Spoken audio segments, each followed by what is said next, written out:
here in the Maldives. I posted 3 trades earlier on my story, and I promised that I'd go through the analysis of those trades. This is a slightly different strategy to what I used on my last IGTV, but I just want to show everybody there is different analysis you can use on each time frame that will help you gain those great results. So I'll go through these quite quickly. So you can see that here we have previous support. Okay, we've driven into that and we've had a bullish move, but we've come below and we've rejected. So that support, again, as I said in my last IGTV, that support is now resistance. Okay, and that plays a part when I come into setting my take profit later on, but I'll go into that shortly. So you can see we've changed trend, making lower highs, lower lows.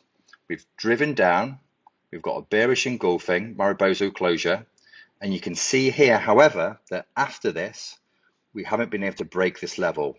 The candle body has not closed below this. We've had a wick into it and it's been rejected. But you can also see, using the volume, we've got one bearish volume indicator, and we've got 1, 2, 3, 4, 5, 6, 7 bullish indicators. So that for me would show, okay, right, money's coming into the market, we've got a buy here. So I won't enter straight away. I won't enter after this. I will wait for price to come back into my area, which I've highlighted here, and I will enter with a tight stop, which I've done. Okay, we then see that bullish move higher, a little bit of retracement. We've broken trend now, so we're making higher highs and higher lows. But I set my TP because I want to be conservative. Don't forget this was a 1 to 8. I want to be quite conservative, but I've hit my TP. I've placed my TP at the resistance, just because this could be an area where it could be a fake out and then go lower, because we are in a downtrend on the higher time frame. So that was my first trade. I then saw it smash through this resistance, and I was saying, right, okay, structure's now going to play a part, so let's have a look. So we can see we've come up here, and I've drawn sort of an area of interest for later on, but we've come back into this support. Was previously resistance here, so we broke below this. Now it's support again. So I was saying, right, I can enter a good risk reward trade at this area.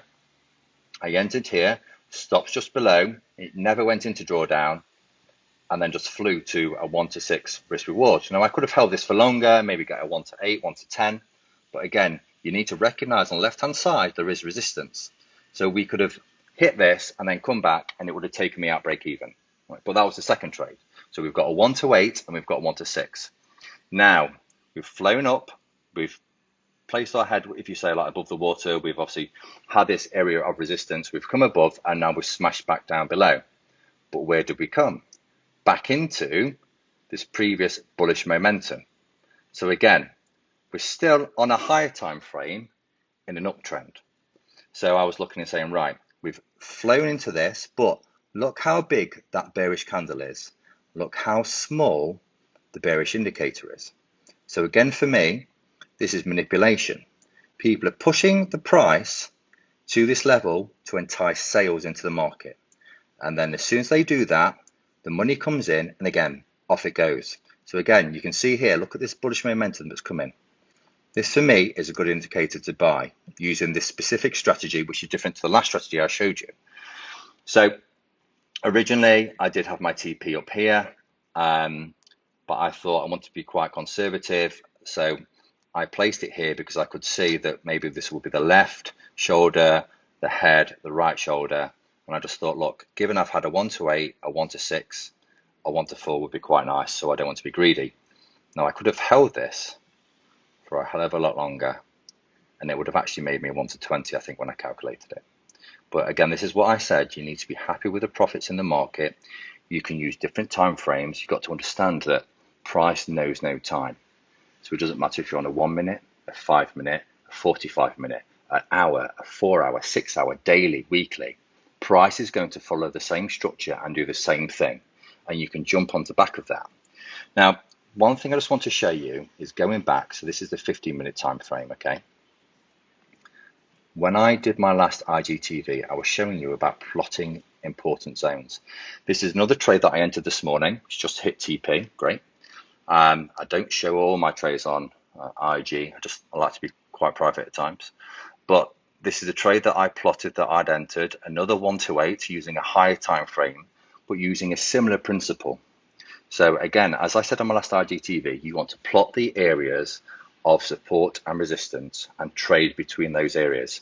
And you can see here, it's hit perfectly to the T. You can't get any more perfect than that. All right. So these are things that we need to look at. You need to study. You need to know how price moves. Again, this is Euro GBP. A lot of people are asking me on the last IGTV which pair I traded. So I trade quite a few: GJ, GU, Euro GBP, GA sometimes, but that could be crazy. And I've just found with EG, it follows the strategies that I'm using nicely. I think I probably have about 3 or 4 different strategies depending on the time of the day, the way price is moving, and also where I am. Sort of, if I'm in profit, I'll go to a different strategy that might be a bit more risky. If I'm in drawdown, that I might be a bit more reserved. So just study the videos, study the price, and then just be prepared to react when the market shows you its cards, really. And that's it for today. Again, I mean, I'll cover this. I had one question saying, how do you do like on GJ with wicks? And I haven't looked at GJ for a while, but I think GJ does wick a lot actually, and it's quite hard to get those tight stops. Now I have a few different trading accounts. Some have high leverage, some have reduced leverage. Now, if I'm trading GJ, I might go to a reduced leverage account and I can have a larger pip in terms of pip stop, in terms of what I can risk on that account. And that still means that I'm risking 1% to get a higher risk reward. And I think you just need to look at your own pairs and see what strategy works best for you. If you're looking with a low leverage account, then obviously you want to be having larger stops. But I think with EG, given that it's quite structured and it doesn't move too fast, but when it does move, the pip value is double. This is why I've started looking at it. Anyway, I hope this helps. I'm now going to go off to the beach. I've got a couple of days left in the Maldives, so I'm going to make the most of them. And yeah, again, I hope it's helped, and I'll be back soon.